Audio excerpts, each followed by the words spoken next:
kaibigan, pakinggan po natin ngayon ang isa pang natataking kasaysayan na ilalahad sa atin ni Sarah.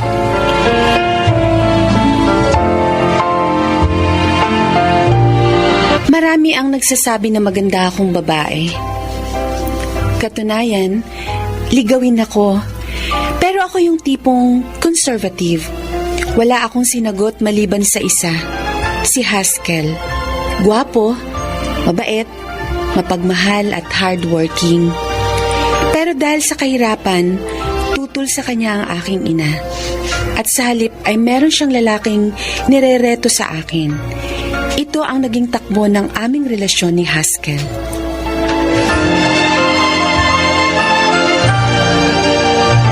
Nay! Si Haskell po, naririto! Magandang hapon po, Aling Celia. At ano maganda sa hapon, Haskell? At saka Sarah, sino nagpahintulot sa iyo na papasukin mo ang lalaking niyan sa pamamahay ko? Nay, kaya ko po siya pinapasok may sasabihin po kaming dalawa sa inyo. Tiyaking nyo lang na maganda ang sasabihin nyo sa akin. Kasi kung hindi, halamin nyo na ang mangyayari. O sige, ano ba yung sasabihin nyo sa akin? Huwag po kayong magagalit pero kami ni Haskell ay nagpaplano na pong magpakasal. Ano? Anong sabi mo? Magpapakasal? Teka, naiibang ka na ba? Ha? Nay, Aling Celia, Oh, mahal na mahal ko pong anak ninyo. mahal? Talaga? Ang tanong, kaya mo bang buhayin ang anak ko? Kaya mo bang bigyan ng magandang buhay si Sarah? Kaya mo bang umasenso sa buhay? Ginagawa ko naman pong lahat para maging karapat-dapat sa anak nyo. At anong buhay ang maibibigay sa anak ko na isang lalaking walang narating? Na elementary lang ang natapos? Anong mapapala ni Sarah sa isang hamak na welder na katulad mo, ha, Haskell? Nay, Naghirap ako sa pagluwal at pagpapalaki sa anak ko. Binigay ko ang lahat-lahat sa kanya. Halos hindi ko siya hinahayaan dapuan ng lamok dahil sa sobrang pag-aalaga ko. Tapos sa isang katulad mo lang babagsak ang anak ko? Hindi. Hindi ako papayag. Maaaring hindi po ako nakatapos ng pag-aaral. Pero nagsusumikap naman po ako. Lalo na po sa trabaho ko. Handa ko pong patunayan sa inyo na kaya ko pong bigyan ng magandang buhay si Sarah. Hindi ako naniniwala. Aling Na yung pangalan? Sa squatter kayo nakatira ng buong pamilya nyo? Tapos sasabihin mo sa akin na kaya mong bigyan ng maayos na buhay ang anak ko? Ako, Haskell, hindi ko pinalaki si Sarah para mamuhay sa ganong klaseng lugar. Ginagawa ko naman po ang lahat para maiahon sa kahirapan ng pamilya ko. Kaso ang tanong, hanggang kailan mo gagawin yan? Aling Celia, Hindi mo pa nga naiahon sa hirap ang pamilya nyo? Papasang ka na ng panibagong responsibilidad? Hindi ka ba nag-iisip, ha? Nay. O sadyang wala kang utak, Haskell. Kung Tama sa bagay, wala ka naman talagang utak. Nay, tama na. Huwag niyo naman pong insultuhin si Haskell. Walang kasalang magaganap. Yun ang masusunod. At ikaw, Haskell, lumayas ka sa pamamahay ko. Layas! Lumayas ka! opo. Alis na po ako. Haskell. Sarah, bye. Babalik ako.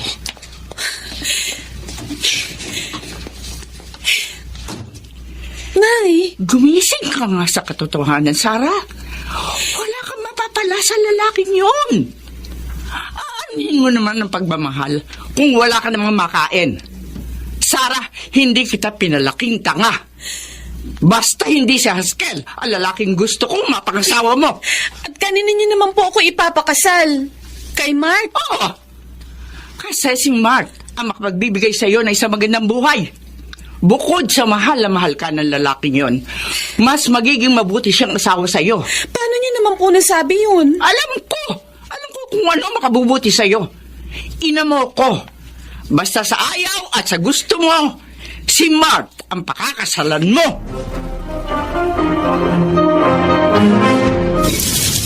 O anak, tamang-tama ang pagbaba mo. Naririto si Nanena at ang anak niya, si Mark. Oy! Saan ka Nay, pupunta? aalis po ako. Alam ko, alis ka. Pero saan ka nga pupunta? May bibilhin po ako sa palengke. Lalabas ka na malakas ang ulan? ipagpaliban mo muna yan. Halika rito. Sumama ka sa usapan. Ay, Sarah, halika. Tamang-tama. Pinag-uusapan namin ng nanay mo ang kasal ninyo ni Mart. Anak, tumatanda ka na. Kailangan mo nang mag-asawa at magkaroon ng sariling pamilya. Nay, hanggang sa pagpapakasal ko po, ikaw pa rin na magdidesisyon? Walang masamang intensyon ang nanay mo. Gusto lang niyang mapabuti ang iyong buhay. At saka, mahal na mahal ka ng anak ko. Nararamdaman ko rin naman na mahal mo si Mart.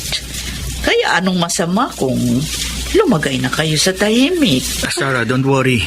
Kami na ni Mama mag-aayos ng kasal natin. Nay, walang magaganap na kasalan. Hindi pa ako handang magpakasal. At ako nang bahala kung kailan ko gusto magpakasal. Magsisimula ka na naman ba ng away? Ha? Bakit hindi ka na lamang sumunod sa akin? Alam ko kung ano makabubuti sa'yo dahil nanay mo ko. Okay. Naiintindihan ko kung hindi ka pa magpapakasal. Pero, I just want you to know na mahal kita at handa ako maghintay sa'yo. I'm sorry, Mart. Pero walang magaganap na kasalan. Sige, mauna na ako. Ay, Sarah! Teka! Hoy, huwag kang bastos! Sarah! Sarah!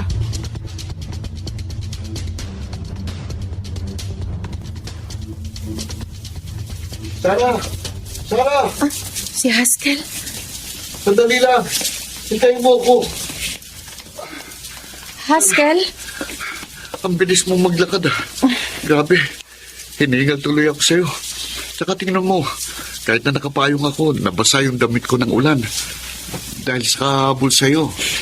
Mauna na ako, ha? Sandali. Sandali lang. Anong mauna? Ano ba problema? Napapansin ko sa'yo parang wala ka nang ganang kausapin ako. Siguro, hanggang dito na lang tayo. Ano? Teka, hindi kita maintindihan. Itigil na natin ang relasyong to. Pero akala ko ba mahal mo ko? Akala ko ba tayong dalawa hanggang katapusan? Huwag mo sabihin sa akin na hindi mo na ako mahal. Pakakasal ako ni inay kay Mart.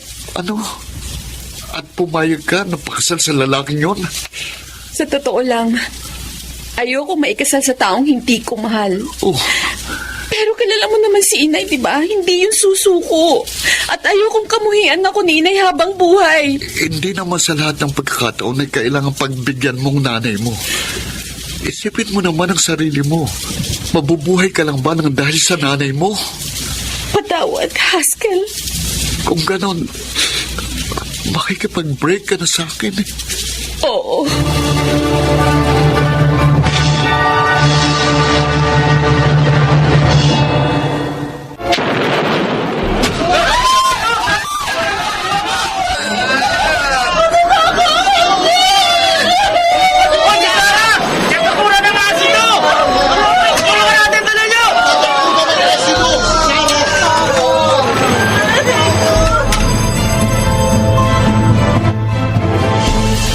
Dok, kumusta na pong anak ko? Sa ngayon, Mrs., nagpapahinga na ang anak nyo. Hindi sa tinatakot ko kayo, Mrs. Grabe yung nangyari sa pasyente, ha? Bakit po, Dok? Ano po bang nangyari sa anak ko? Nanuyot at nasunog ang balat niya, bunga ng muriatic acid na tumapon sa buo niyang katawan. Oh, Diyos ko. Matindi yung mga natamo niya. As in, may mga parte ng balat niya ang natunaw at nagkadikit-dikit. Hindi. Nadali din po ang kanang mata niya. Ibig niyo sabihin, Dok, nabulag na ang kanang mata ni Sarah. Tatapatin ko na kayo, Mrs. Sa lagay ng pasyente, wala na po talagang pag-asang bumalik sa dati ang itsura niya. Ngayon, pwede siyang sumailalim sa operasyon para maisaayos po ang mukha at katawan niya. Pero kailangan niyo ng malaking halaga. Bukod doon, maraming operasyon ang kakailanganin para maigalaw niya ang buo niyang katawan. Tatanggalin natin yung mga nanikit na balat, lalo na sa bahaging leeg. Diyos ko, bakit po ito nangyari sa anak ko? Pasensya na po talaga, Mrs. Pero sa napansin ko, malakas po ang loob ng pasyente. At alam ko, makakaya niya ang pagsubok na ito sa kanyang buhay.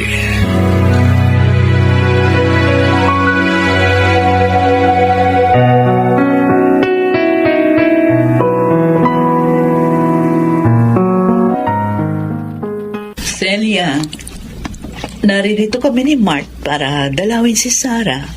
Halika. Pasok kayo.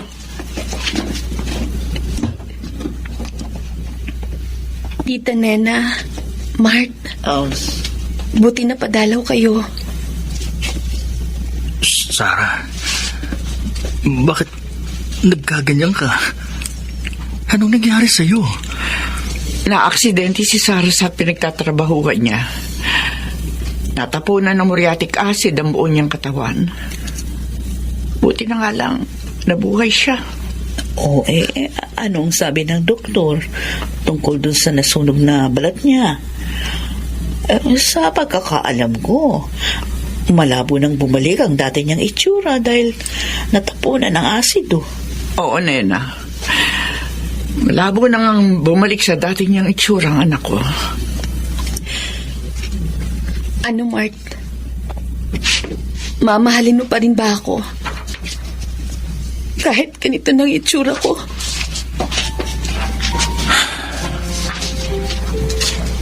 Bakit hindi ka makasagot? Mart, kung mahal mo ang anak ko, kahit ano pa itsura niya, mamahalin mo pa rin siya. Ano? Pakakasalan mo pa ba ako? I'm sorry, Sarah. Pero parang hindi ko kaya.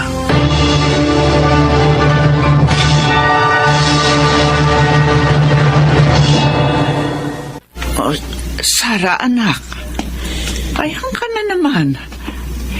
Ilang beses ko nang sinabi sa'yo na huwag ka nang haharap sa salamin. Huwag po kayong mag-alala, Nay. Hindi po ako umiiyak. 3 taon na rin naman po ang lumipas simula nang mangyari sa akin to. Sanay na po ako.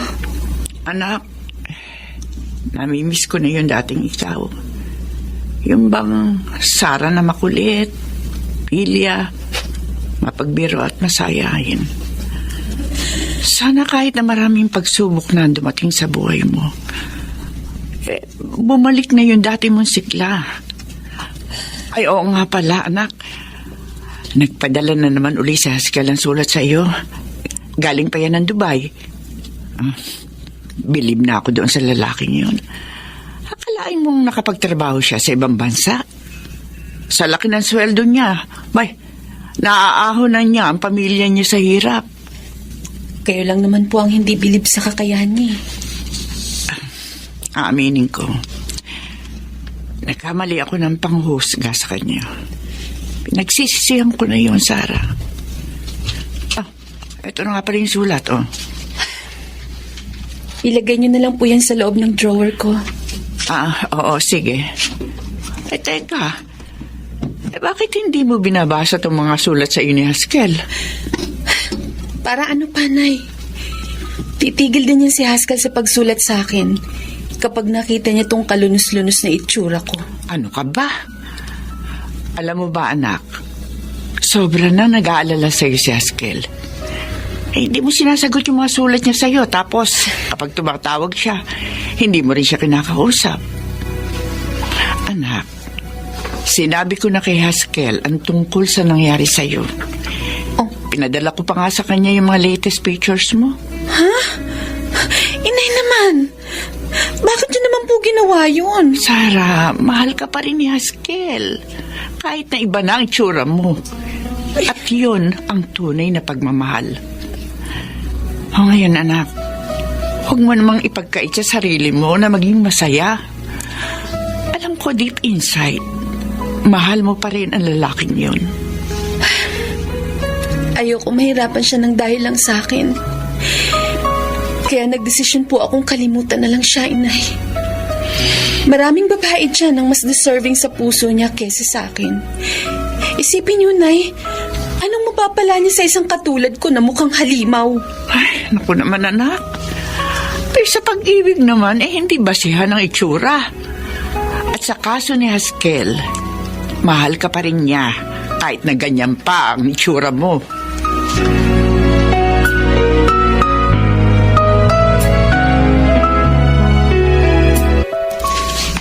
Sarah? Oh, anak. Ang lungkot mo na naman. Abay, dapat masaya ka kasi ngayong buwan uuwi si Haskell galing ng Dubai.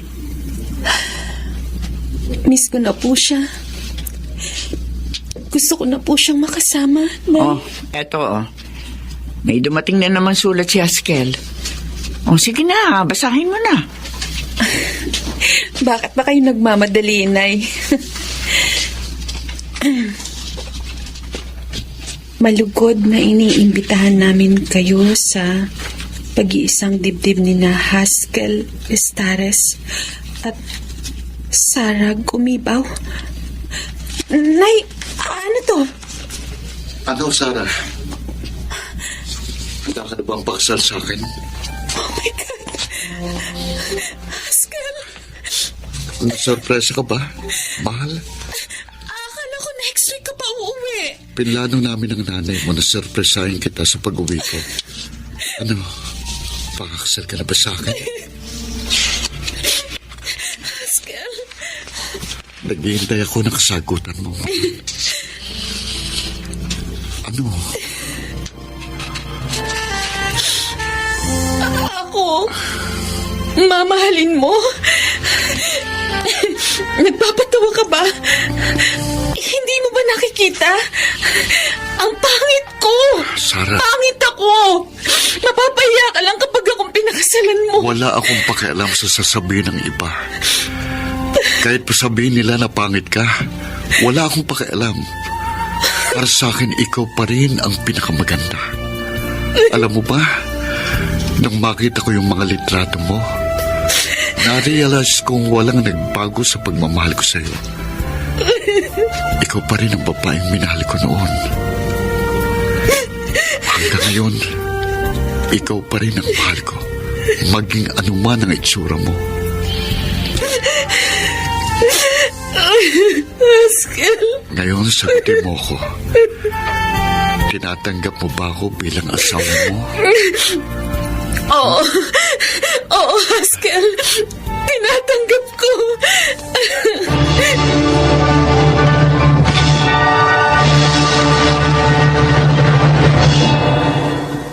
Sa hinaba-haba ng prosesyon ay sa simbahan din ang tungo. Naikasal din ako kay Haskell at yun na ang isa sa pinakamasayang araw sa buhay ko. Sa ngayon, 20 taon na kaming mag-asawa. May 2 na rin kaming anak at dahil sa sipag ng asawa ko, ay nakaipon kami ng pera para maoperahan ng aking balat.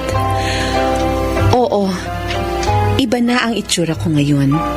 Hindi man bumalik ang aking kagandahan noon, pero hindi na nakakatakot ang aking itsura.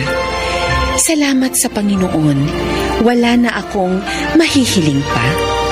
Ako si Sarah at ito ang aking buhay. Mga nagsiganap: Phil Cruz, Susan Robles, Rosana Villegas, Maynard Landicho Jr., Lionel Benjamin, at Jenaline de la Cruz.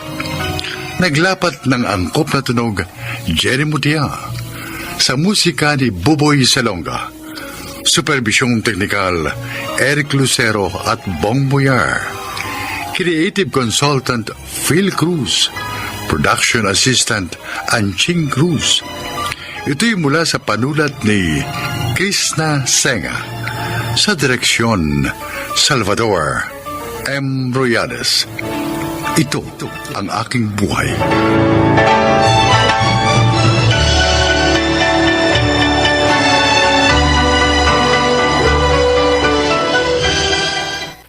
Malinaw na nalalaman.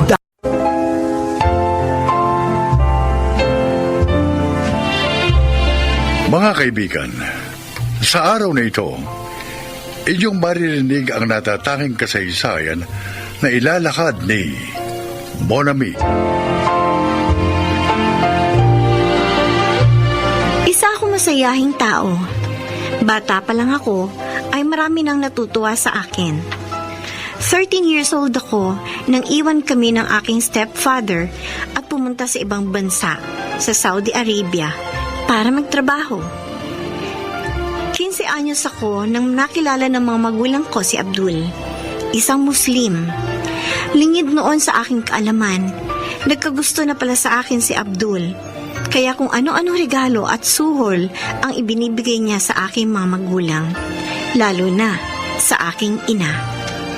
Pakinggan ninyo ang aking buong kwento. Sino kaya yung kausap ni Mama sa sala? Sandali. Si Abdul pala? Tungkol saan kaya yung pinag-uusapan nila? Pakinggan nga. Kaya po ako naparito eh. Aalamin ko lang po sana kung makakabayad na po kayo sa inutang niyo po sa akin noong isang buwan. Abdul, pasensya na ha, pero hindi pa ako makakabayad sa'yo ngayon eh. Baka naman pwede mong pakiusapan si Bay. Next month ko na lang bayaran yung inutang ko sa kanyang marijuana. Aling Maring, sa tingin ko po baka hindi na kayo bibigyan pa ni Bay ng palugit. Ang alam ko po kasi sinisingil na siya ng dealer niya kilala niyo naman po siguro yung dealer niya. Kapag sinabi niya ngayon na magbayad ngayon na talaga kayo magbabayad. Kaso hindi ko nga alam kung saan ako kukuha ng pera. Ay. Bauna ako sa utang. Ganito na lang po. Kung gusto niyo po, ako na muna magbabayad ng utang niyo kay Bay. Uy, Abdul, makakaya naman sa'yo. Baka hindi na ako makabayad pa sa'yo kapag lumaki na yung utang ko. Hindi ko naman po kayo sisingilin agad. At saka pwede naman po kayo makabayad sa akin sa ibang paraan. Uy, talaga? Opo. Uy, sige. Sabihin mo sa akin kung paano ako makakabayad sa'yo. Ganito po, no? Oh. Para po makabawas sa problema ninyo, hindi ko na po kayo sisingilin sa mga utang nyo sa akin. Pero, ang kapalit po sana nun yung anak nyo, si Monami. Si Monami? Seryoso ka, Abdul? Nakatawa po ba ako? Ibig sabihin, seryoso ko, Aling Maring. Bukod sa hindi ko na pa kayo sisingilin sa mga utang nyo, handa pa po ako magbayad sa inyo ng 150,000 pesos. 150,000? Uy, ang laking pera, no? Nakakahingal, ano po? Bukod pa ron bibigyan ko pa kayo ng libreng supply ng marijuana. Ano po sa tingin nyo? Sige, Abdul. Ibibigay ko sa yung anak ko. Agad yun.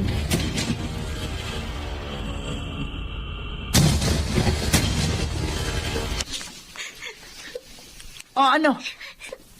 Bakit ka umiiyak dyan? Narinig ko po yung usapan ninyo ni Abdul kanina. Ninibenta niyo po ako sa lalaking yun. Nakapalit ng pera at droga. Monami, anak, kasi si Abdul gusto lang niyang mamanhikan sa atin. Gusto kanya maging asawa. Hindi ko po siya mahal. At saka napakabata ko pa para mag-asawa. Sigurado ako magiging maganda ang buhay mo sa piling niya. Paano niya naman po nasabi yan? Magiging maganda at tahimik ang buhay ko kung magiging asawa ko yung pusher na yun? Tama na, Monami.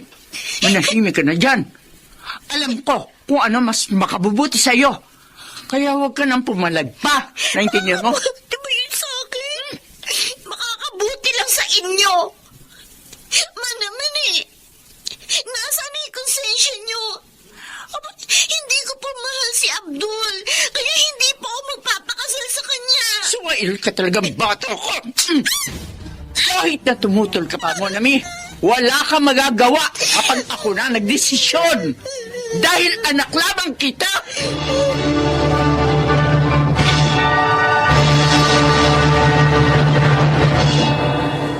O ano, Abdul?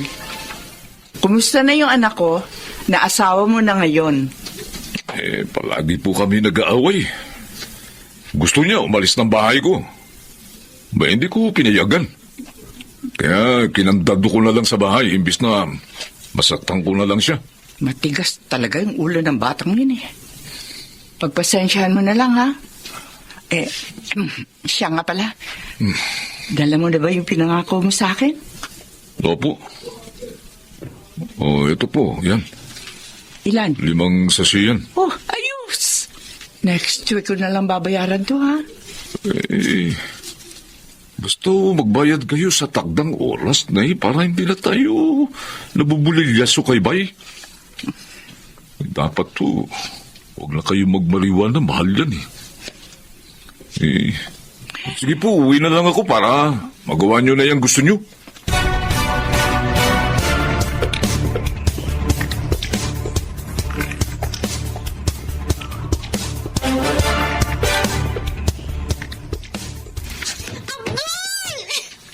Abdul, buksan mo tong pinto! Abdul! Para mama na!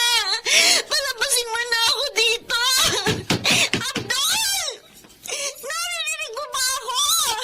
Abdul! Abdul!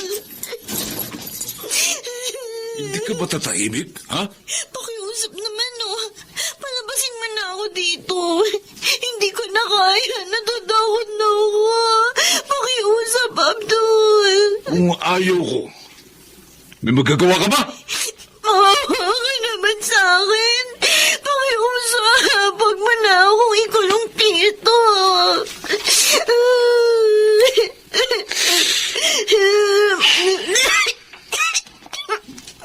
Manaman akong bagala usok ng yosi mo. Gusto mong palabasin na katira ito sa Bartolida, ha?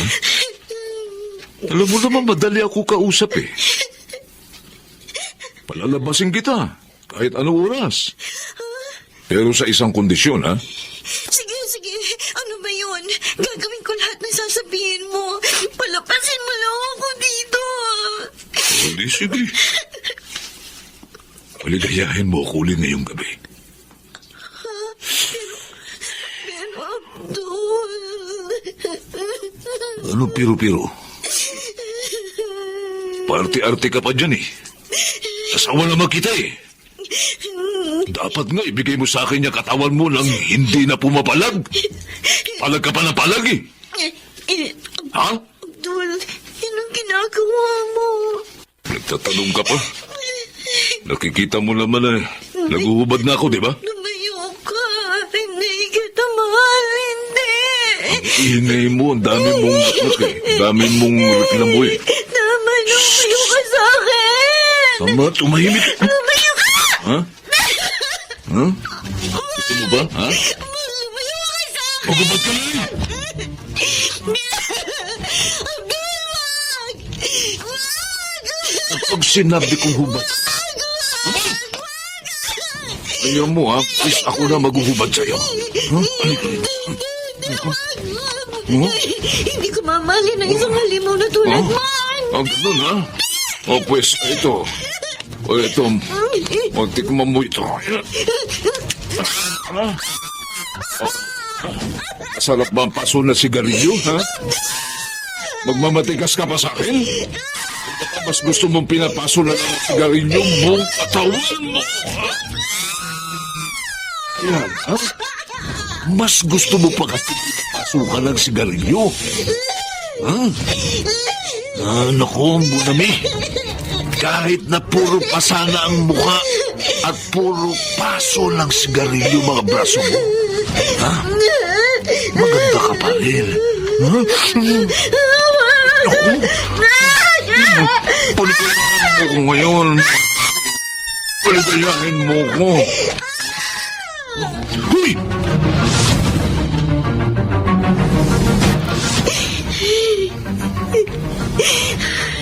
Hindi ko na Hindi ko na kaya ipagmamalupit at paglapastangan sa akin ni Abdul.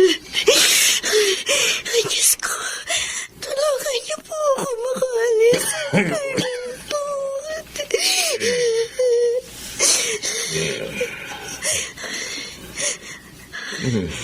Mukhang mahimbing na ang tulog ni Abdul. Bukas din ang mga bintana sa bahay. Pagkakataon ko na para tumakas. Sa bintana ako dadaan.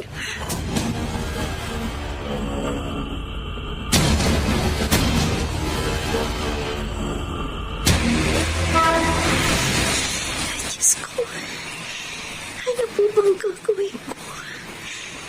Hindi ko po alam kung saan ako matutulog ngayong gabi. Nagugutom na rin po ako. Hindi pa ako kumakain simula kaninang umaga.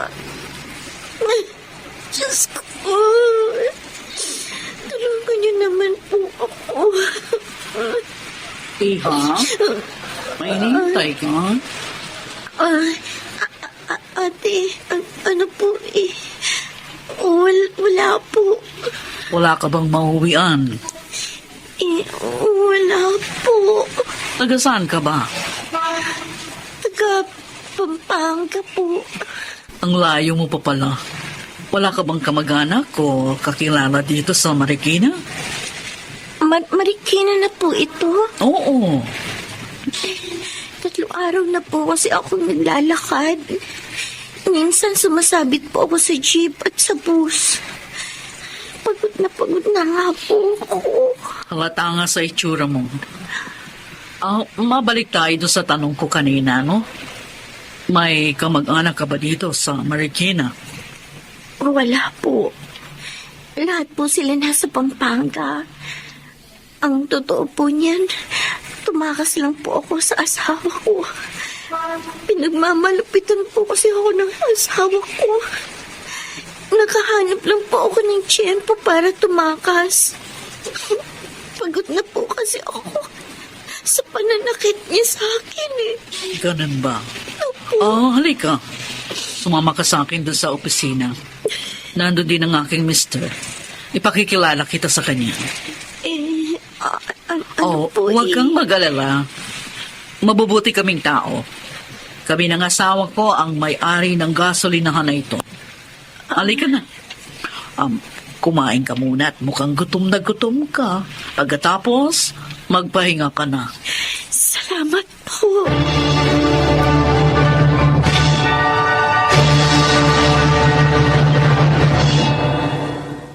Halika Iha. Tuloy ka.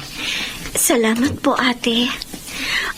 Laki po pala ng bahay niyo. By the way, ako nga pala si Attorney Lorna. Tapos si Attorney Steve naman ang aking mister. Masyado siya nga pala ngayon dahil ngayon ang delivery ng mga langis. Anyway, ano nga palang pangalan mo? Ako po si Monami. Taga saan ka nga uli sa Pampanga? Taga Mabalacat po ako. May anak ka na ba? Wala pa po. Anyway, patitirahin kita sa dorm ng mga tauhan namin. Diyan lang yung sa likod. Eksakto. May isang bakante pang higaan at saka huwag ka mag-alala. Puro mga babae ang makakasama mo. Talaga po? Yes. At kung gusto mo magkatrabaho, pwedeng-pwede ka magtrabaho dito sa gasolinahan namin. Attorney, salamat po talaga. Gustong-gusto ko po talaga magtrabaho. Pangako po, pagbubutihan ko po ang pagtrabaho ko dito sa gasolinahan ninyo. Hindi po kayo magsisisi sa akin. Mabuti naman kung ganon. Ilan taong ka na ba? 15 anyos po. Sabi ko na nga ba, menor de edad ka pa. Nakapag-aral ka ba? Opo, pero hanggang 2nd year high school lang po ako. Okay, sa susunod na pasukan, pag-aaralin kita. Ganon ang ginagawa namin mag-asawa sa mga nagiging tauhan namin. Para pagdating ng panahon, umasenso sila sa buhay. Salamat po ulit, Attorney Lorna. Hulog po talaga kayo ng langit sa akin. Basta, pagbutihin mo lang ang trabaho mo at huwag na huwag mong sisirain ang tiwala ko sa iyo. Pinapangako ko na hanggat nandito ka sa amin, maganda ang buhay mo. Pangako po, hindi ko po sisirain ang tiwala ninyo. Meron pa pala akong isang itatanong, ano? Gusto mo bang panagutin ang asawa mo sa pagmamalupit sa iyo? Opo, Attorney Lorna.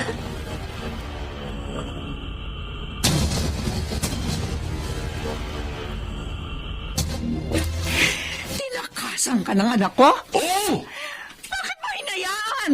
Aba, Saka kailan pa siya umalis dito? noong 1 linggo pa. Nakakainis! Naisahin niya ako! Kailangan nating mahanap ang anak ko! Pulis kami! Pulis! Ridiculous! Ano ka inyong babae? Yan! Wala akong kasalanan! Huwag niyo ako ulihin! Bakit ba? Sir! May mga pakete dito. Kamay kahina-hinaan naman. Anong pakiti? Abdul Karim, inaaresto ka namin sa salang pagbebenta, pagtutulak ng iligal na droga Ano? at pagmamalupit sa iyong asawa. Lintik Maling, simula may nagsumbong sa akin sa mga pulis. Ayoko makulong!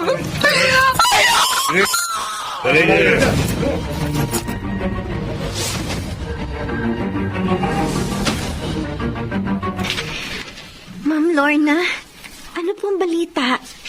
Nahuli na po bang asawa ko? Oo. Nahuli na si Abdul kasama ang nanay mo. May nakitang mga illegal drugs sa bahay ng asawa mo. Si Mama, nakulong din? Oo. Dahil may nakuha pang mga sachet ng sabu sa bulsa ng kanyang duster. Alam kong malungkot ka dahil nadamay ang iyong nanay. Okay lang po. Matagal ko na rin pong gustong isumbong si Mama dahil sa mga iligal niyang ginagawa. Panahon na para pagbayaran niyang ginawa niya. Salamat po, Ma'am Lorna, at tinulungan niyo po ako na mahuli sila. Mamapanatag na po ang kalooban ko kasi wala nang banta sa akin seguridad. Basta, Monami, ang intindihin mo ngayon ay ang trabaho mo para tuluyan ka ng makabangon at makapagsimula ng panibagong buhay. Opo, Ma'am. Utang ko po sa inyo ang lahat.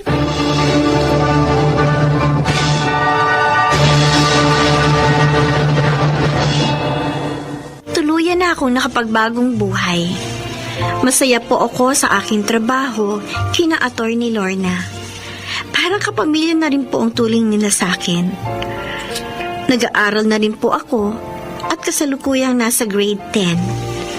Alam ko pong marami pa akong bubunuin sa buhay, pero handa akong magtiis para pagdating ng panahon ay maabot ko ang aking pangarap. Ako si Monami at ito ang aking buhay. Ang buhay ni Monami ang nagpapatunay na hanggat may buhay, may pag-asa.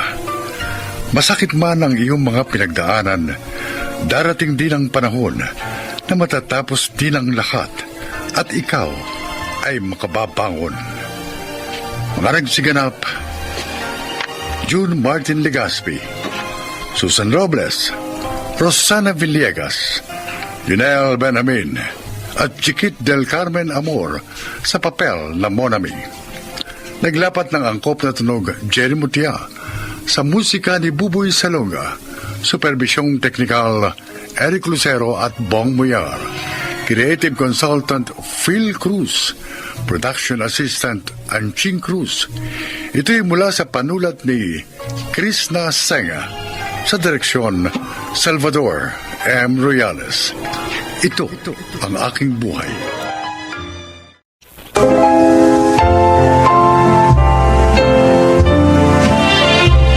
Magandang araw po, mga giliw naming tagapakinig. Isa na namang natatanging kasaysayan ang inyong maririnig at ito ay ilalahad ni Hasmin. Lumaki ako sa isang broken family. Bata pa lang ako nang maghiwalay ang mga magulang ko at nagkaroon ng kanya-kanyang pamilya. Kaya hindi ko naranasan ang pagmamahal ng mga magulang ko. Oo, para akong naitsapwera. Nakalimutan ng aking mga magulang na meron pa silang anak na napabayaan. Ito ang aking kwento. Asmin, iniiyakan mo na naman yung litrato ng mga magulang mo. Ay, apo ko. Halika nga rito. Ayakap nga.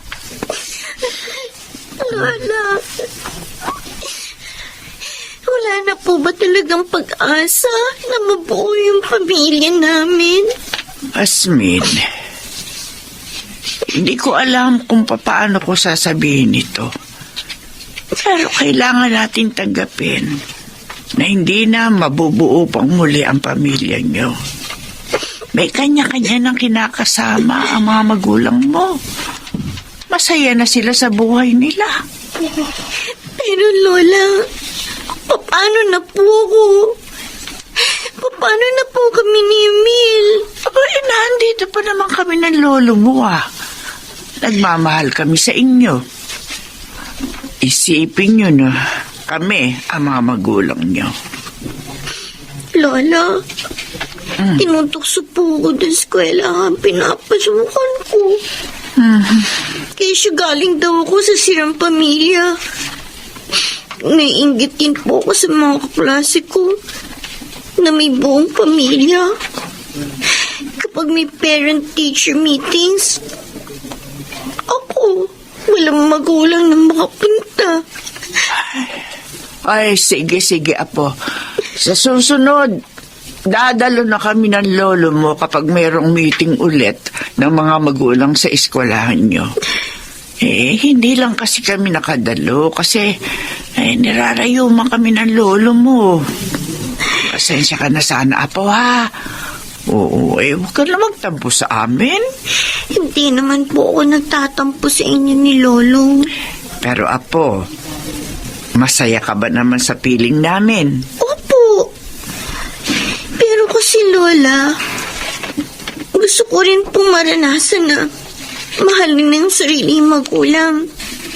Si Itay, si Inay. Hindi ko po naramdaman sa kanila na mahal nila kami ni Emil. Pero mahal ka naman namin ng lolo mo, di ba? Kung sa bagay naiintindihan kita.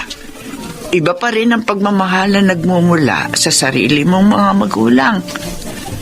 Pero Hasmin, handa naman kaming magpakamagulang ng lolo nyo sa inyong dalawa ni Emil.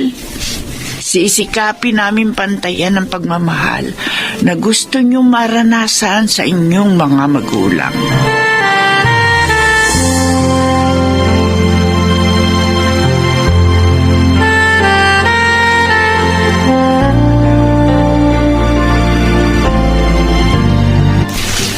Stone, tinama, umuwi ka na. Saan ka ba galing, Di sa palengke bumili ng pagkain natin. Ito. Lolo? Ano po? Asmin, apa? Nga pala, yung kapatid mo si Emil, umuwi na ba? Opo. Kanina pa po siya umuwi galing ng eskwelahan Nasa likod bahay lang po siya, naglalaba. Ayun siya. Tawagin mo na yung apo natin at sabay-sabay na tayong kumain apat. Sige. Tatawagin ko na si Emil. Emil! Oh! Pasok ka na rin Nandito na lolo mo. Kakain na tayo. Lola, nandito na po ako. Pwesto na, Emil. Kakain na tayo. Asmin, tulungan mo lola mo na isalin sa mangkok yung mga ulam na binili ko. Opo. Akin na yung isa. Sasalin ko na rin Ito po. Ay. Ayan, naisalin na. Tayo na. na, maupo na tayo. Kakain na naman tayo bilang isang buo at masayang pamilya. Oo nga po. Sana po lagi tayong ganito. Sana nga palagi tayong masaya. Ay, pero magdasal na tayo. Sige. At magpasalamat tayo sa grasyang ibinigay sa atin ng Panginoon.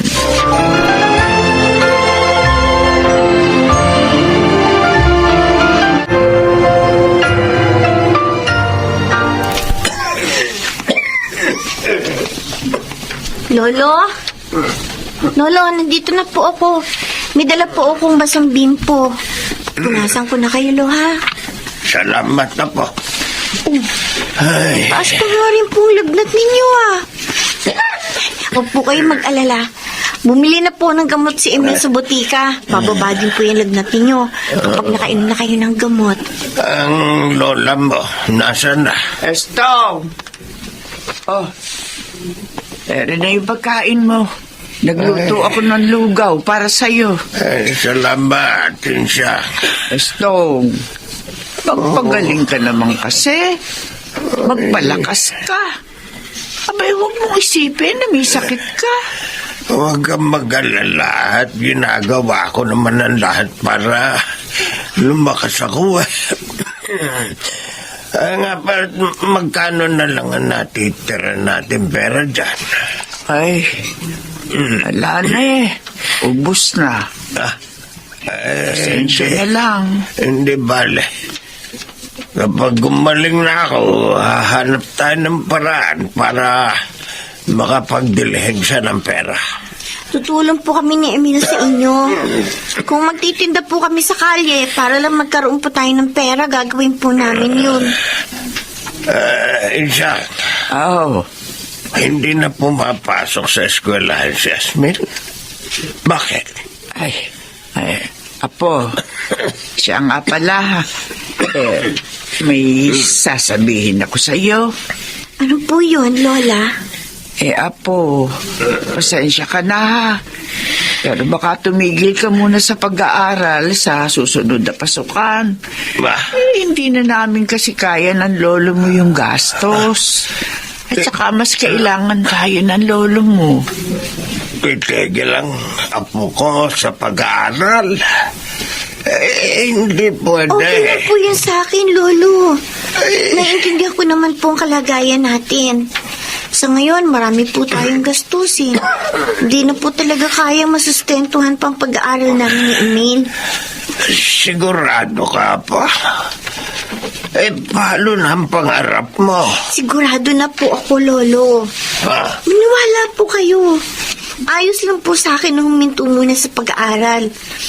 At yung tungkol naman po sa pangarap ko, naniniwala naman po ako na makakamit ko pa rin yun balang araw. Pasensya ka na talaga, Asmin, ha? Oh, meron lamang tayong sapat na pera. Hindi naman namin kayo patitigilin sa pag-aaral. Basta, Lola, gagawin ko po ang lahat para makatulong sa inyo. Ay, salamat talaga po. Napakabait mo. Napakaswerte talaga namin ng lola mo sa iyo.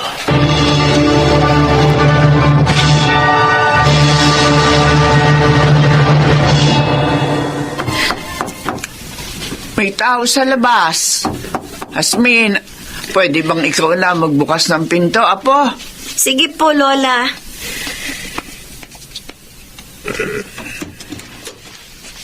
Asmin?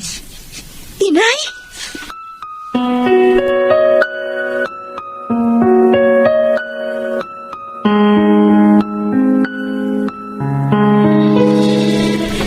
Hindi niyo po sinabi sa akin, Itay, na may sakit kayo. Paano namin sasabihin sa'yo samantalang abala ka sa buhay pamilya mo. Ayaw na namin makaistorbo pa sa'yo. Ano naman ang sadya mo rito, Isay? Gusto ko lang pong makibalita sa inyo kung ano nang lagay ninyo. Oo, maaaring hindi po ako nakakapunta rito, pero di naman po ibig sabihin nun nakalimutan ko na kayo. Ano ba ang sadya mo? Tay, Nay, kasi bala ko sanang kunin si Hasmin. Ano? Well, bakit naman? Para makabawi naman ako sa anak ko. Sa hinabahaba ng panahon, ngayon mo lang naisip yan. Marami po akong pagkukulang sa kanya. Pero handa naman akong bumawi sa aking anak. Bala ko po siyang pag-aralin uli. Hasmin, ano sa palagay mo? Sasama ka ba sa nanay mo? Gusto ko rin po makasama kayo. Kaso, inay, may iwan ko po sina lolo't lola. Hindi, wag. Wag mo kaming intindihin na po. Oo. Sige na. Sumama ka na sa nanay mo. Nandito pa naman si Emil. At saka alam ko naman na dadalaw ka pa rin dito sa amin, di ba?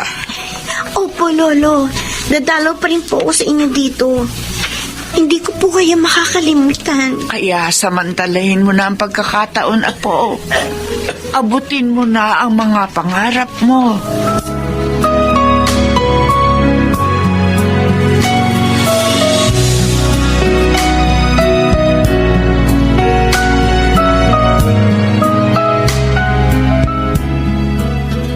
Inay! Uy, anak!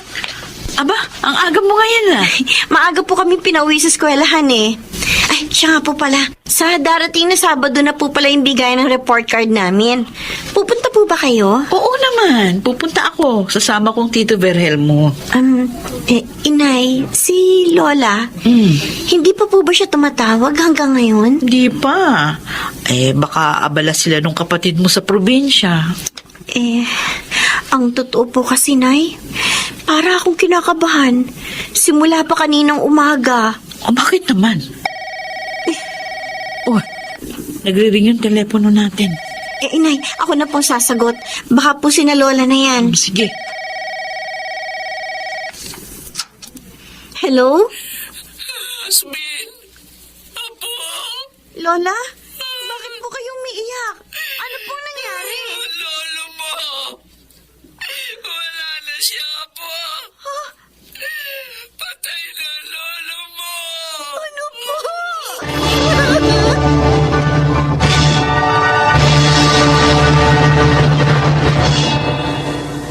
Nay?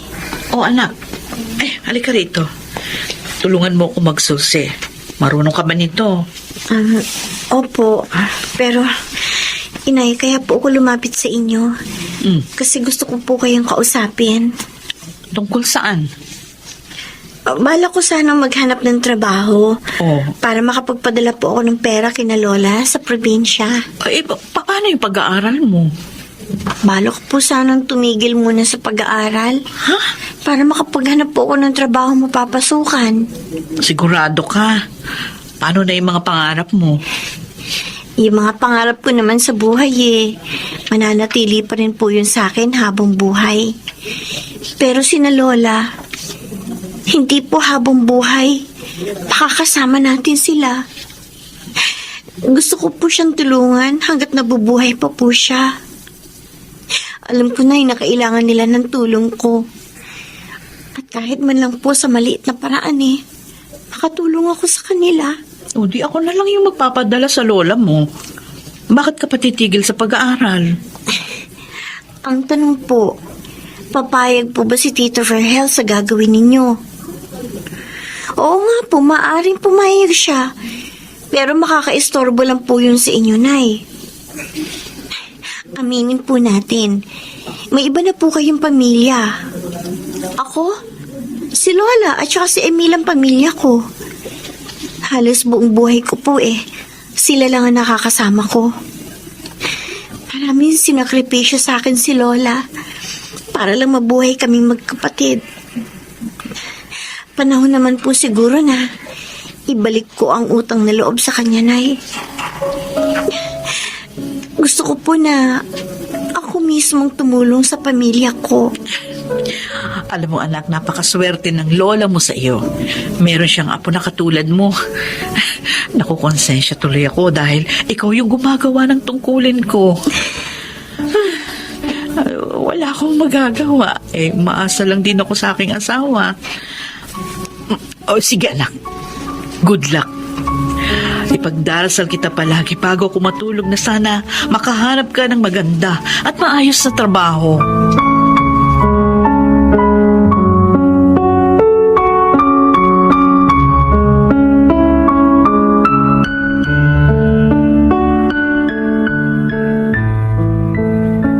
Lola, eto po pagkain natin para sa isang linggo. Marami na po akong binili para hindi na tayo problema pa. Abay, baka naman wala ka ng pera niyan, ha? Huwag po kayong mag-alala. Bukod po kasi sa trabaho ko, nag-online selling din po ako. Malaki po ang kinikita ko sa pagbebenta ng mga damit. Ay, Apo. May kumakatok sa pinto. Ikaw na magbukas, ha? Opo. Anak, kasama ko Tito Virhelmo. Nandyan ba lola mo? Pasok po kayo ni Tito Virhel, Nay. Oh, Isay. Anong ginagawa niyo rito ng asawa mo, ha? Magandang hapon po. Ay, Narito po kami para bumisita sa inyo. Ay, siya nga po pala. Eto, tanggapin niyo po ang pasalubong namin. Ayan. Oh, maraming salamat sa mga sariwang prutas. Maupo kayo. Upo. Buti naman po, Inay. Bumisita kayo sa amin. Kaya kami pumunta dito kasi may mahalaga kaming ipapakiusap sa lola mo, Hasmin. Nay, baka naman pwedeng sumama na kayo sa amin sa bahay. Kasama sina Hasmin at Emil. Pinag-usapan na po namin ito at pabor po ako sa gusto ng anak niyo. Para magkasama-sama na po kayo ng anak ninyo. Oo nga. Gusto ko namin kayong makasama. Huwag kayong mag-alala. Kami nang bahala sa inyo. Aalagaan namin kayo, mamahalin. Babawi po ako sa mga pagkukulang ko sa inyo. Gustong-gusto po ng anak ninyo na mabuong muli ang kanilang pamilya. Sana po sumama na kayong tatlo sa amin. Ay, ikaw, Hasmin, Apo, ano ba sa palagay mo? Opo, Lola. Sumama na po tayo sa kanila. Matagal ko na pong hinihiling sa Diyos na magkasama-sama na tayo. Ito na po yun. Sana po, pumayag na kayo. Sige, Isay. Pumapayag na ako. Sasama na kami sa inyo.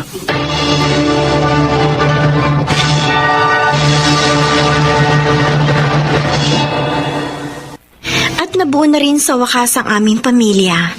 Si Nanay at ang kanyang pamilya kay Tito Virhel, kasama na rin kami ni na Lola at Emil. Sa ngayon ay masaya na kami at punong-puno ng pagmamahalan. Ako si Hasmin at ito ang aking buhay. Wala nang masasaya pa kung buo ang pamilya at punong-puno ito ng pagmamahalan at pagkakaunawaan. Naway maging inspirasyon ang buhay ni Yasmin sa bawat pamilyang Pilipino. Mga nagsiganap, Junel Benjamin, Susan Robles, Rosana Villegas, June Martin Legaspi at Chiquit del Carmen Amor sa papel na Hasmin. Naglapat ng angkop na tunog Jerry Mutia sa musika ni Buboy Salonga. Supervisyong teknikal Eric Lucero at Bong Muyar. Creative Consultant Phil Cruz. Production Assistant Anching Cruz. Ito'y mula sa panulat ni Krishna Senga. Sa direksyon Salvador M. Royales. Ito ang aking buhay.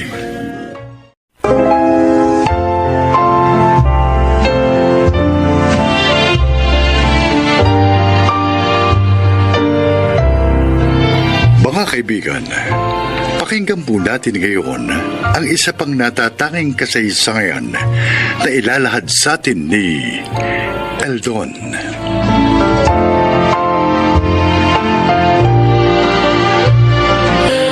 8 taon bago nagkaanak ang aking mga magulang.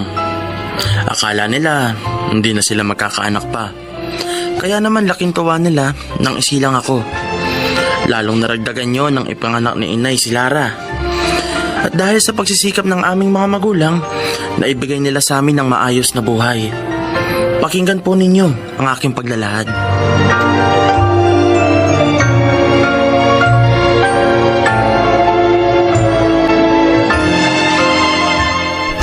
Hoy Lara, huwag mo akong pagbintangan. Paano hindi kita pagbibintangan? Eh, ikaw lang naman ang dumating dito. At narito lang kanina sa ibabaw ng TV wallet ko na may lamang pera. Ngayon wala na yung laman. May pera ako, Lara. Dahil namasada ako ng tricycle. Eh, kuya, please naman, no. Ibigay mo na. 2 weeks na allowance ko yun eh. Pambili ko pa ng project ko. Gaga! Anong ibibigay ko? Wala nga sa akin. Anis naman eh. Ano nangyayari dito, ha? Malayo pa ako. Dinig ko na yung boses niyong dalawa. Nawawala po yung pera ko, Nay. Dito ko lang naman naiwan sa ibabaw ng TV yung wallet ko eh. Ay, dumating lang si Kuya Eldo na wala na yung laman ng wallet ko. Eldo naman, pagmapasada ka naman ah. Eh bakit pati kapatid mo kailangan mo nakawan? Wala nga sa akin yun. May sarili akong pera dahil namasada ako ng tricycle. Eh kahit naman nagtatrabaho ka, kulang pa rin yun dahil dyan sa bisyo mo. Bahala na nga kayo sa buhay nyo kung anong gusto nyo isipin. Hoy! Eldon! Balik ka rito! Buisit! Hindi niya na kayo pinansin, Nay. Ay, naku. Paano na kaya yung pera ko?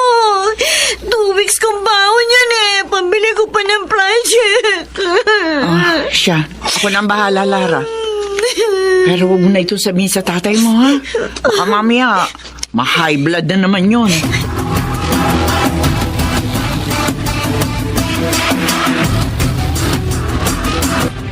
Talagang mahirap kasamang ganun, Lara. May pera naman siya eh. Eh di sana yun na lang ang ubusin niya. Hindi lang pera at alahas niyong pwedeng mawala. Pati mga kasangkapan niyo. Ano? Ang masakit pa, kapag lulong na sila sa droga, hindi na nila kilala ang kamag-anak. Kaya nga yung iba, napapatay kahit sarili nilang magulang. Diyos ko. Huwag naman sana magkagano ng Kuya Eldon ko. Huwag naman sana. Meron pa namang paraan para gumaling ang kuya mo. Eh, kailangan nga lang, handa si na Aling Lourdes at Mang Cesar na gawin yun.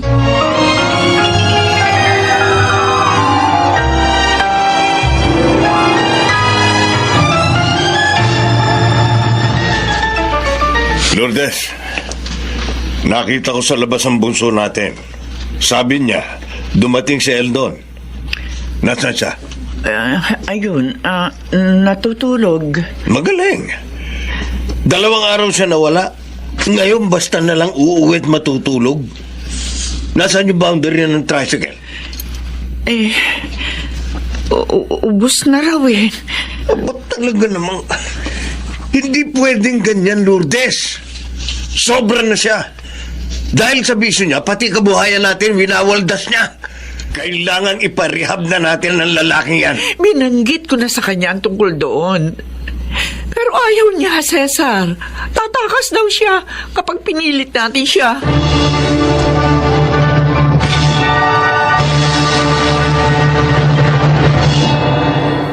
Alalang-alala si Inay sa iyo ah. Si Itay naman nagagalit na. Dahil 1 linggo ka nang hindi nagbaboundary. Wala akong pakialam sa kanila. Kuya, mga magulang natin sila. Maawa ka naman sa kanila. Respetuhin mo naman. Ang daldal mo! Bakit mo kasi nantok? Dahil daldal ka ng daldal! Tama naman yung sinabi ko ah. Dahil sa drugs, nawawala ka na ng respeto kina Inay at Titay. Tumahimik ka! Walang yaka. Bakit mo sinaktan ang kapatid mo? Madaldal siya eh! Pakialamera! Nagagalit ka dahil totoo sinasabi niya. Sana naman kayo naglimay ng barkada mo. Sana naman kayo bumatak. Wala na kayo ron! Walang yaka. Tado ka, ha? Bad trip kayo ah! Kinakampihan niyo pa ang babaeng yan! Dahil napastangan ka! Sabihin mo, bakit sinanla mo ang tricycle na ipinapasada mo? Bakit? Sasaktan ako! Buti nga hindi ko pa ibinenta ang tricycle niyo eh! Walang yaka. Sa halip na humingi ka ng tawad, yan pa sasabihin mo? Ha? Anong klase kang anak? Itay! Itay, bakit mo? Ano po nararamdaman niyo? Sakit ang ulo ko.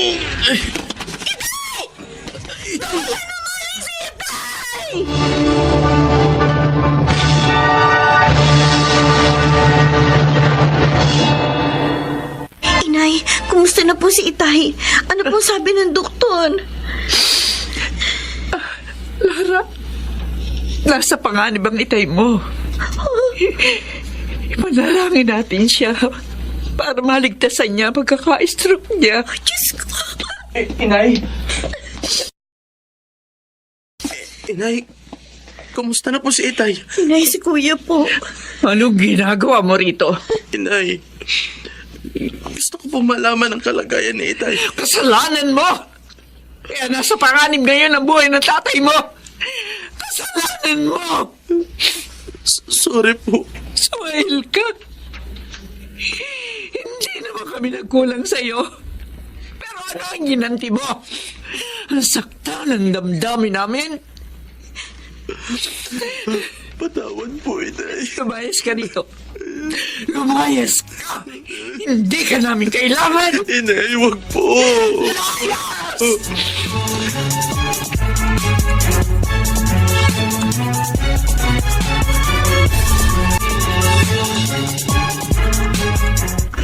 Lara, ito yung mga notebook ko.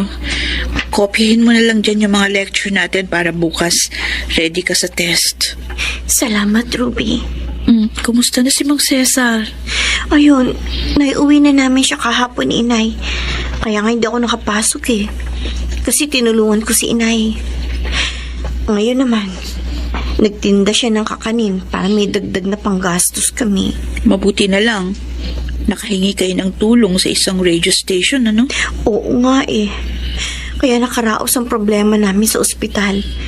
Sabi pa nga ng mga tumulong sa amin, aalalayan nila pa rin si Itay sa gamutan niya dito sa bahay.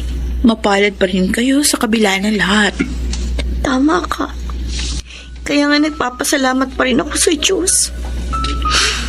Pero si Inay, galit na galit siya kay Kuya. Alam mo, ngayon lang siya naghalit ng ganun katindi kay Kuya Eldon. Talaga? Hindi ko na nga alam kung nasaan na ngayon si Kuya.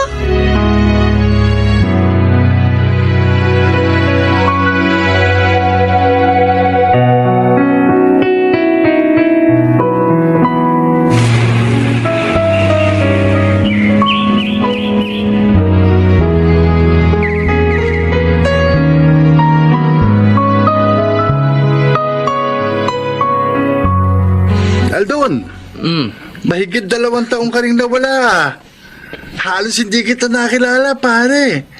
Iba na itsura mo ngayon, ah. Bagong buhay na ako, Bogs. Nagtatrabaho na ako sa mall. Oo, talaga. No, nung ma-stroke si Itay, palayasin na ako ni Inay. Natauhan ako. Pinagsisihan ko ang lahat ng pagkakamali ko. Pre, kapag nasa katawan mo na ang shabu, hindi mo na maiaalis yun. Hindi ka na makapagbabago pa. Huwag kang magagalit, ha? Pero hindi totoo yun. Oh. Maraming dating adik na nakapagbago at may maayos na buhay ngayon. At ang tinatahak nilang landas, ang siya ko ring tinatahak ngayon. Sana ganun din ang gawin mo, Tol. Iwan mo na ang pagdodroga bago pa mahuli ang lahat sa'yo.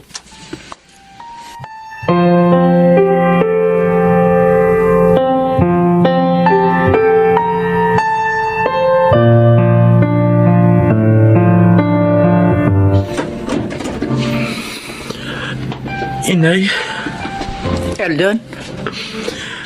nagbalik po ako, Inay, upang ipakita sa inyo ang pagbabago ko. Matagal ko na pong iniwan ng shabu. May maayos na nga po akong trabaho ngayon. At nakakaipon na rin po. Pwede ko na po kayong matulungan, Inay.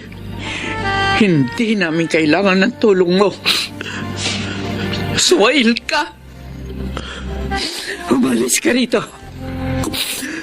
Kung hindi po ninyo ako kayang patawarin, tatanggapin ko po. Pero sana lang, huwag niyo pong ipagkait sa akin na matulungan kayo. Sa pamamagitan man lang nito, mabawasan ang bigat ng kalooban ko. Eldon, kahit po ituring niyo na lang akong ibang tao, basta lagi ko lang po kayong makita na pamilya ko.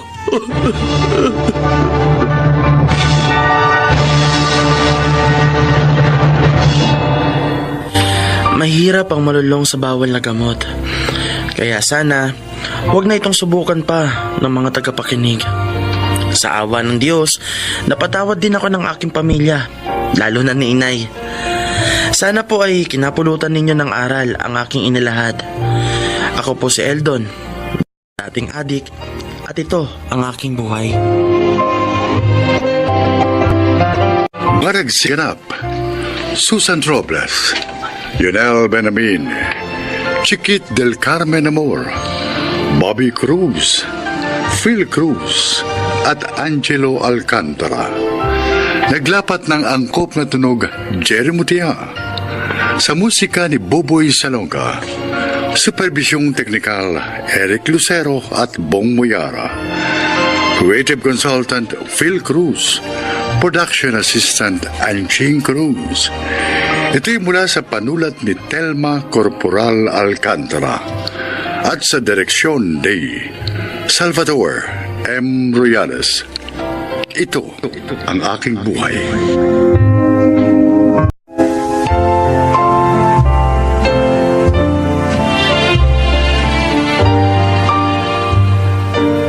Mga kaibigan, sa araw na ito ay isa na namang nilalang ang magbabahagi sa atin ng kanyang buhay upang kapulutan ng aral. Siya po ay si Amelia. Okay naman, Kuya Donato. Magandang kita ko. Pero nakakapagod, di ba? Mas nakakapagod naman, Kuya, yung wala kang kinikita. Dahil wala kang magagamit sa mga pangangailangan ng pamilya. Sa bagay, tama ka. Kahit ba lalaki minamasahe mo? Oo, Kuya. Kaya ko naman eh. Malakas yata itong kapatid mo. Natutuwa ako sa sigla mo.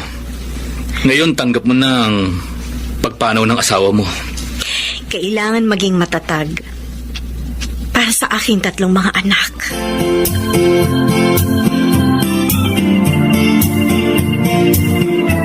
Maglilinis tayo ng bahay ngayon, Rina. Magluluto at maglalaba para mabawasan naman ang hirap ni Inay. Oo, Kuya Ronald, nakahanda na ako. Wala na naman akong gagawing assignment dahil tinapos ko na lahat kagabi. Alam mo, naawa ako kay Inay. Hindi madaling magmasahe. Masakit sa katawan yon. Lalo na pag marami ka nang namasahe. Kami nga rin ni Bunso nakaawa sa kanya. Kaya nga sabi namin, dapat mapasaya natin si Inay. Magagawa natin yon sa pamamagitan ng pagtulong sa kanya at sa pag-aaral ng mabuti.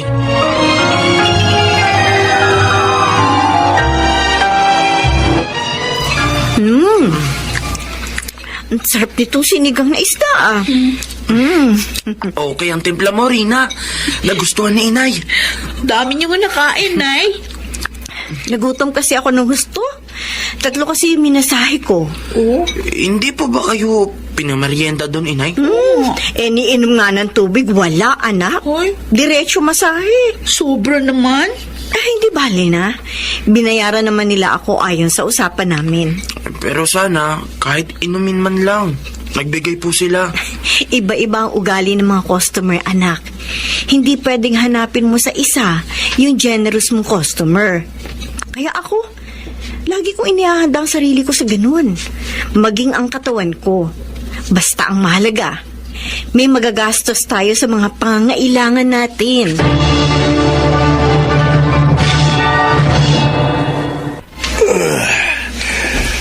Ang sarap mo talagang magmasahe, Amelia. Ang gaan ng pakiramdam ko. Salamat po, Sir Marlon. Si Ma'am Ho, hindi po ba magpapamasahe? Magpapamasahe rin. Sabi niya sa akin sa text, Nandito na siya in 10 minutes. Kaya magmerienda ka muna. Ipaayos ko tuloy kay Manang Inday yung mga canned goods na ipauuwi ko sa'yo. Naku, maraming salamat po. Lagi na lang kayo may pabaon sa akin. Dahil gusto namin ng misis ko ang trabaho mo. Lalo na ako.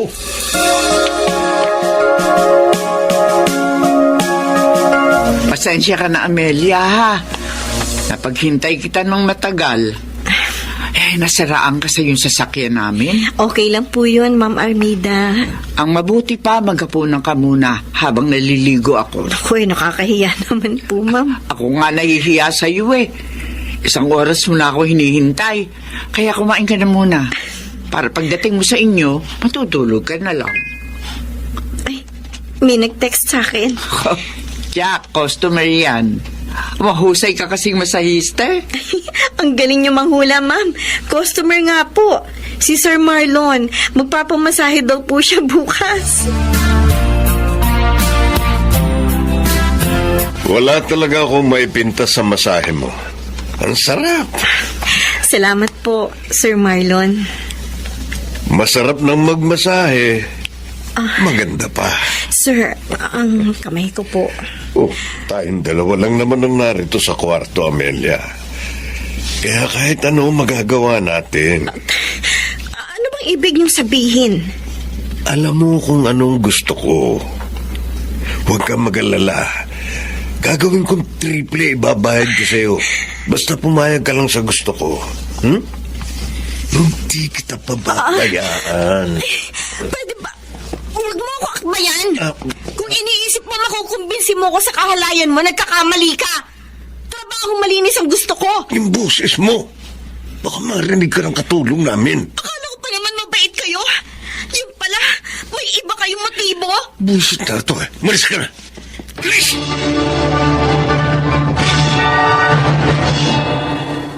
Hindi ko akalaing ganun ang tingin niya sa akin, mga anak. Akala ko pa naman, mabait si Sir Marlon. May masama palang motibo. Ang sama niya. Ang sarap bugbugin. Kuya Ronald, wag. Makakasuhan ka nila kapag ginawa mo yun. Magkakaproblema tayo. Tama si Rina, Ronald. Kalilimutan niyo na lang yun. May mga pagkakataong kahit galit tayo, dapat pa rin maging mahinahon upang maiwasan natin ang kapahamakan. Huwag niyo na silang puntahan, Nay. Kahit natawagan pa kayo ng asawa niya.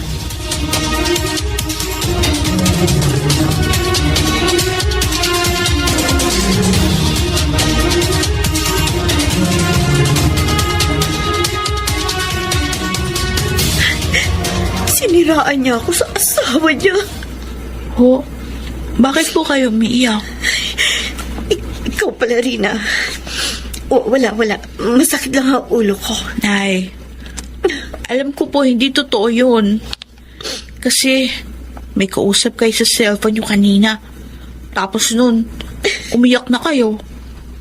Bakit po ba? Nasaktan lang ako, anak. Tumawag kasi ang asawa ni Sir Marlon at pinagsalitaan ako ng masakit. Kaya siya inakit ko daw ang asawa niya. Malamang yun yung sinabi ng Marlon na sa asawa niya. Para hindi na kayo kuning masahista. Okay lang naman sa akin yun. Dahil talaga naman hindi na ako pupunta sa kanila para maiwasan siya. Nasaktan lang ako sa sinabi ni Ma'am. Di bale, Nay. Pag nakatapos na kaming mag-aral, hindi na kayo magmamasahe pa. Promise yan.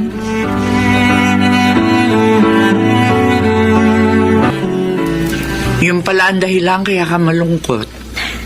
Opo, Ma'am Armida. Nabawasan mga customer ko. Bali, 2 pamilya rin po yun eh.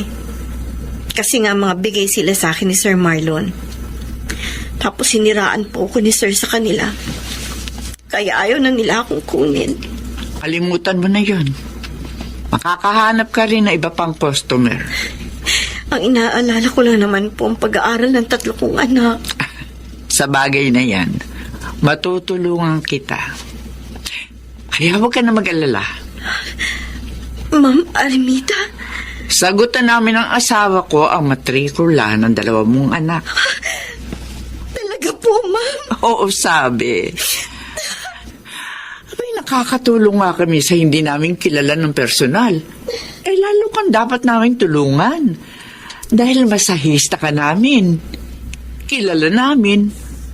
Pati pamilya mo.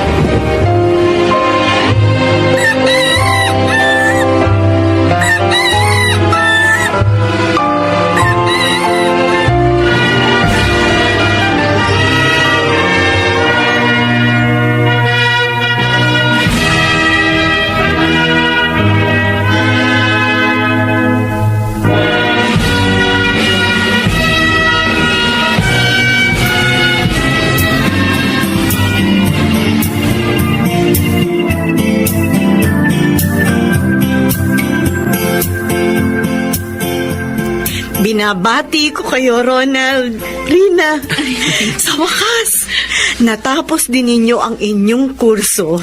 Dahil po yun sa pagsisikap at pagtatyaga nyo, inay. Nay, utang po namin sa inyo ang aming tagumpay. Mga batang ito, paiiyakin na naman ninyo ako. Umiiyak na nga ako nang sabitan ko kayo ng bulaklak eh. Totoo lang po ang sinasabi namin, inay. At dahil tapos na kami ng pag-aaral, tutuparin na namin yung pangako sa inyo, Nay.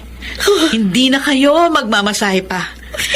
Kayo naman ang paglilingkuran namin. Tama, kami na lang po ang mamasahihin nyo.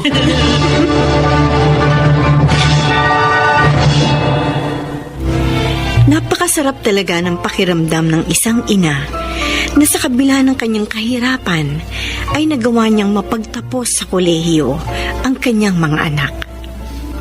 Sana po ay inyong naibigan at kinapulutan ng aral ang aking inilahad. Ako po, si Amelia, dating masahista, at ito ang aking buhay. Makaragsiganap, Chiquit del Carmen Amor, Angelo Alcantara, Rosana Villegas, Lionel Benjamin, Susan Robles at Alan Ortega. Naglapat ng angkop na tunog Jerry Mutia sa musika ni Buboy Salonga. Supervisyong teknikal Eric Lucero at Bong Muyar. Creative Consultant Phil Cruz. Katulong sa produksyon Anching Cruz. Ito'y mula sa panulat ni Telma Corporal Alcantara. Direksyon Salvador M. Ruiales. Ito ang aking buhay.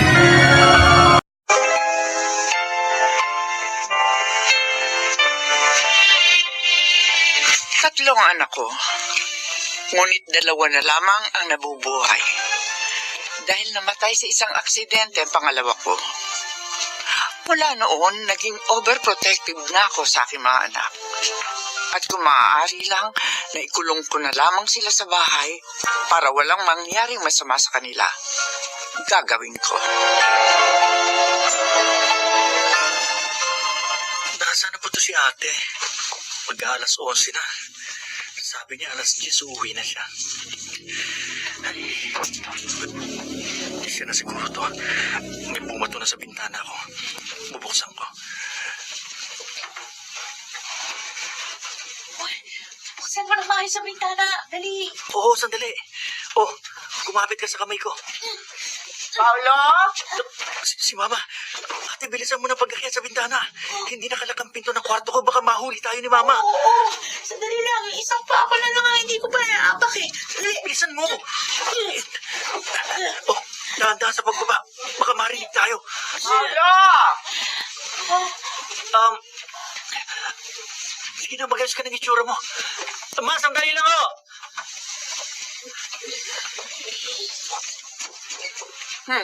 Pala ko na CR ka.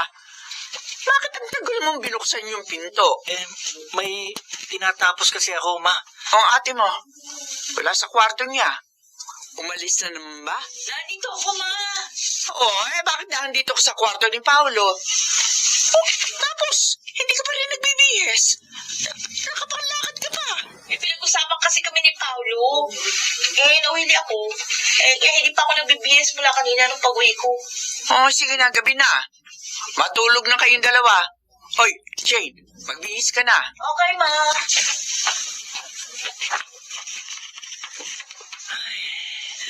Akala ko mahuhuli na tayo. Bakit kasi ginabi ka na naman? Nag-jam lang kami ng mga friends ko. Nag-catch up. Kayo talaga mga babae, oo. Ang haba niyong magchikahan. Ay, by the way, thank you, bro. You're my savior.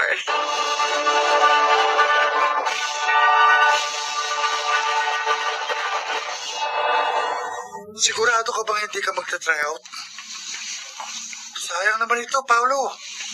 Kapag naging varsity player ka ng school natin, libre na tuition mo. Oo nga sana eh. Pero nagsabi na ako niyan kay mama. Nung high school pa ako pero hindi niya ako pinayagan. Malay mo ngayon, payagan ka na. Hindi yung papayag. Subukan mo lang. Wala namang mawawala sa iyo eh. Anong wala? Kapag nagsabi ako kay mama, sigurado mawawalan ako ng katahimikan kasi maglilita niya sa buong araw at baka pagising ko, the next day, ganun pa rin. May part 2, part 3, part 4. Yun ang mga sermon na maririnig ko sa kanya. Pero gusto mong mag-basketball, di ba? Hindi lang gusto. Gustong gusto. Gusto mo. Samahan kita magpaalam kay tita. Di lalo ako nakagalitan. Isipin nun, nagharap ako ng kakampi. Baka pati ikaw madamay. Sige. Huwag mo na lang ituloy. Pero, Paolo, sayang ang opportunity na ito. Sayang din ang talento mo kung hindi mo magagamit.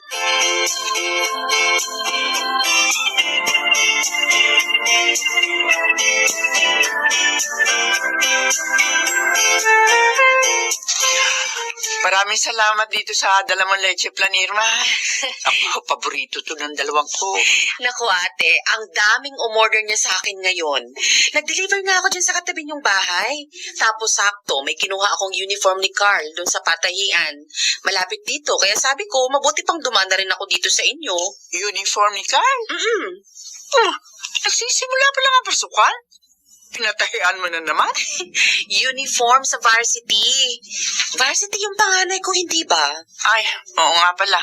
O si Paulo, di ba magaling sa basketball ang bunso mong yun, ate? Sabihin mo mag-try out sa basketball sa eskwelahan nila. Free ang tuition.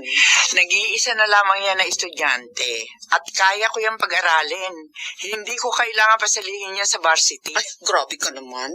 Ibig mo sabihin ako, hindi ko kayang papag-aralin si Carl kasi pinasali ko sa varsity? Hindi naman yun ang ibig ko sabihin. Ay, ate, pinaaandar mo na naman yung pagka-protective mo. Si Jane dati mahilig din sa volleyball, pero hindi mo pinasali. Kahit sa mga field trips dati, ayaw mong pasamahin. Nabuhay naman na maayos si Jane, Kahit hindi nakakasama sa mga kaek-ika na yan, di ba? O tingnan mo ngayon, may maayos ng trabaho. Karanasan ang pinag-uusapan dito. Pinagkakaitan mo sila ng pagkakataong maranasan ang pinagdaraanan ng mga kabataang kagaya nila. Alam mo, nasasabi mo yan? Kasi hindi ka namatayan ng anak eh. Ate, Hindi naman ako ganito dati, di ba? Pero nang mamatay si Erwin sa aksidente sa motor, dahil pinayagan ko siyang lumabas kasama ng mga barkada niya, nakagtanto kong dapat pala ay doble ang pagprotekta natin sa ating mga anak. Paano kung mabalian niya si Paolo dyan sa basketball na yan? Physical na laro yan. Paano kung madisgrasya yan habang naglalaro? Kaya bang tumbasan ng scholarship ang buhay ng anak ko? Hanggat kaya kong protektahan ang mga anak ko, gagawin ko yun.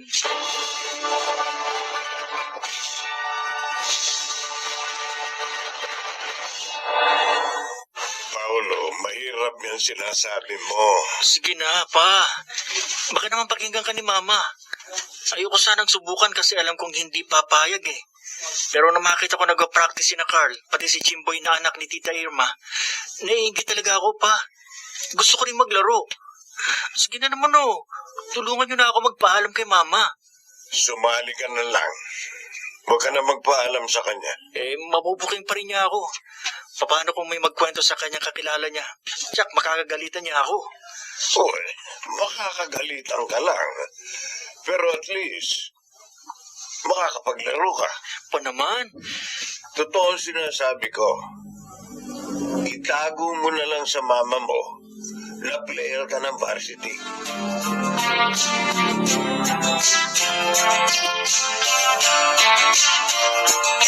Jane, ibot mo nga yung maruruming damit ng papa mo na maisalang ko na rito sa washing machine. Okay, ma. May tumatawag. Teka, pero hindi na marulong to ah. Sino kaya ito? Hello? Ako nga. Oh, bakit? Ano? Nasa ospital? Sino, ma? Sino nasa ospital? Nasa ospital daw ang kapatid mo!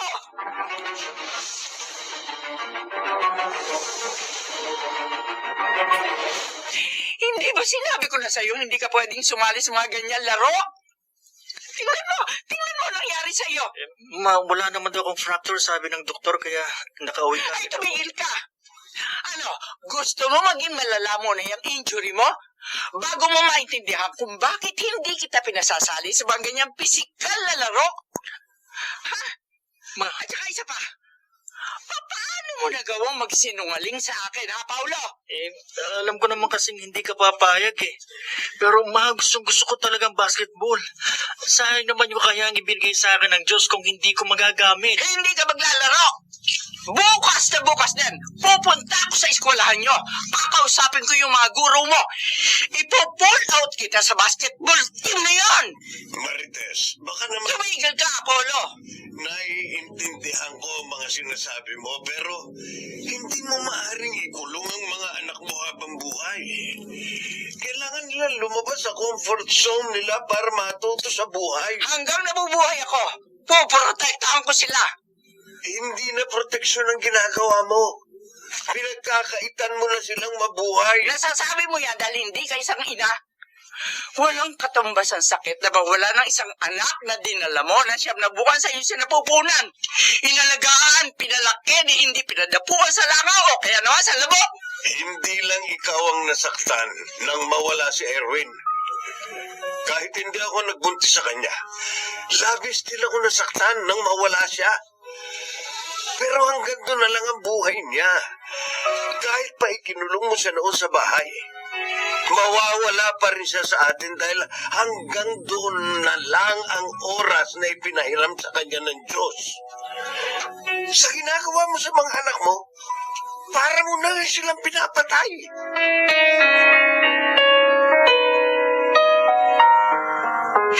Mano po, tita? Oh, Carl, awang ka ng Diyos. Si Paolo po. Hirap po sana ako ng libro. Bakit itinatago mo sa likod yung dala mong bola? Paolo! Ma! Mag-iensayo yata kayo ni Carl. Hoy, magdala ka ng extra damit, ha? Para kapag nabasa ka ng pawis, may pampalit ka. Saka magbaon ka rin ng tubig. Ma, ibig yung sabihin, pinapayagan nyo na ako mag-basketball? Bakit? Ayaw mo? Gusto! Carl, sandali lang ha? Oo! Bakit? Magkikita-kita kami ng mga kaklase ko ng high school.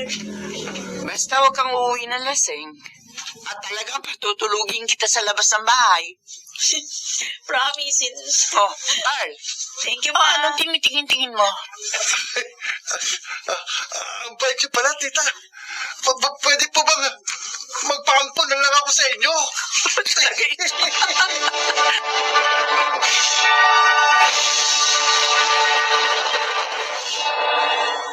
Matagal bago ko naunawaan na hindi natin maaaring pigilan ang kaligayahan ng ating mga anak sa pagnanais natin na maprotektahan sila.